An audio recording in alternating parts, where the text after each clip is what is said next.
काबुल में सैनिकों की मौत का अमेरिका ने लिया बदला। काबुल में धमाकों से दहली दुनिया।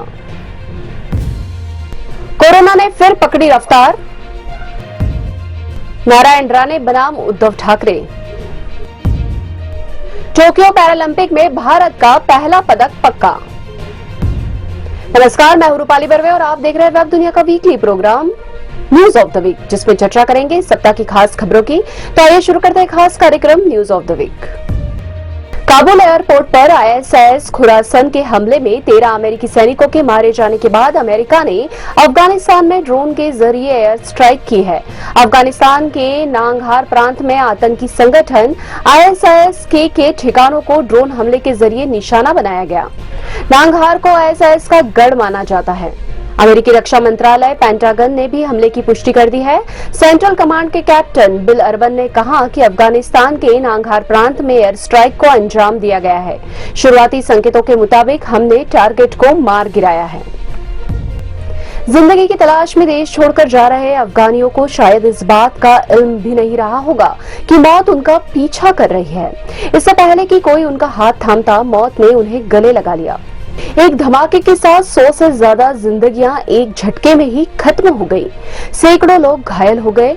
मरने वालों में अमेरिकी मरीन कमांडो के साथ विदेशी नागरिक भी थे। दरअसल तालिबान के कब्जे के बाद अफगानिस्तान के हालात और बिगड़ गए हैं। ज्यादातर देशों ने वहां से अपने दूतावास बंद कर दिए हैं, नागरिकों को वहां से निकाल लिया है या फिर निकालने की कोशिश में लगे हुए हैं। तालिबान की सरकार पर अफगानियों को ही भरोसा नहीं है।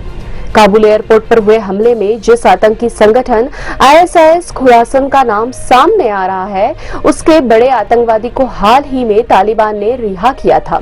इस दौरान करीब 5000 आतंकियों को अलग अलग जेलों से छोड़ा गया था। अब यही आतंकी भस्मासुर बन गए हैं। स्थानीय लोगों की मुश्किलें दिनों दिन बढ़ती ही जा रही है। दुनिया अभी कोरोना के आतंक से मुक्त नहीं हुई है। एक बार फिर मामले बढ़ने लगे हैं। अमेरिका में कोरोना के मामले लगातार बढ़ रहे हैं।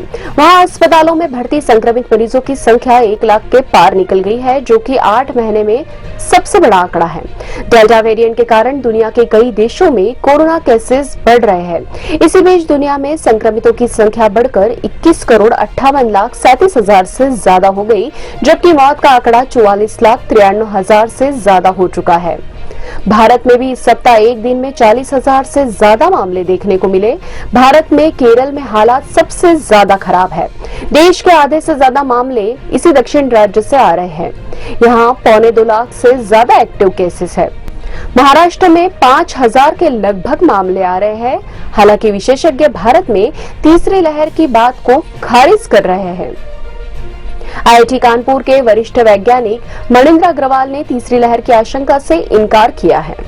जो अभी डेल्टा वेरिएंट है भारत में सबसे अधिक लगभग सब हो चुका है और वही रहता है। कोई नया वेरिएंट नहीं आता इसके स्थान पर। डेल्टा वेरिएंट ही मुख्य रूप से रहता है पूरे देश में। उसके अगर इस संभावना को और इस अनुमान डाल देते हैं, तब तीसरी लहर की कोई विशेष रूप नहीं दिख रहा है। थोड़ा बहुत संख्या बढ़ सकती है केसेस की, लेकिन ज्यादा नहीं।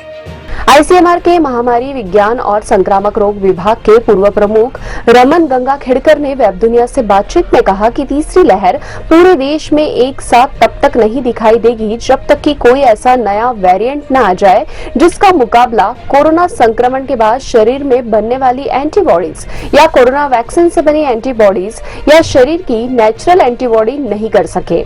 गंगाखेड़कर तीसरी लहर की आशंकाओं को सिरे से खारिज करते हैं। इस सप्ताह एक और खबर सुर्खियों में रही। महाराष्ट्र के उद्धव ठाकरे सरकार ने केंद्रीय मंत्री नारायण राणे को गिरफ्तार कर लिया। यह अपने आप में बिरला ही मामला है जब किसी नेता को केंद्रीय मंत्री रहते हुए हिरासत में लिया गया। वैसे उद्धव और राणे की सियासी रंजिश उस समय से ही है जब राणे शिवसेना में हुआ करते थे। दरअसल विवाद की शुरुआत राणे द्वारा उद्धव ठाकरे को थप्पड़ मारने वाले बयान से शुरू हुई थी। बाद में वे इस बयान से मुकर भी गए थे। इस मामले में भाजपा और शिवसेना के कार्यकर्ताओं में भी टकराव हुआ था। इसी बीच केंद्र की नाराजगी को भांपकर शिवसेना डैमेज कंट्रोल के मोड में आ गई। शिवसेना के संजय राउत ने पूरे विवाद का ठिकरा नारायण राणे के ही माथे फोड़ा है।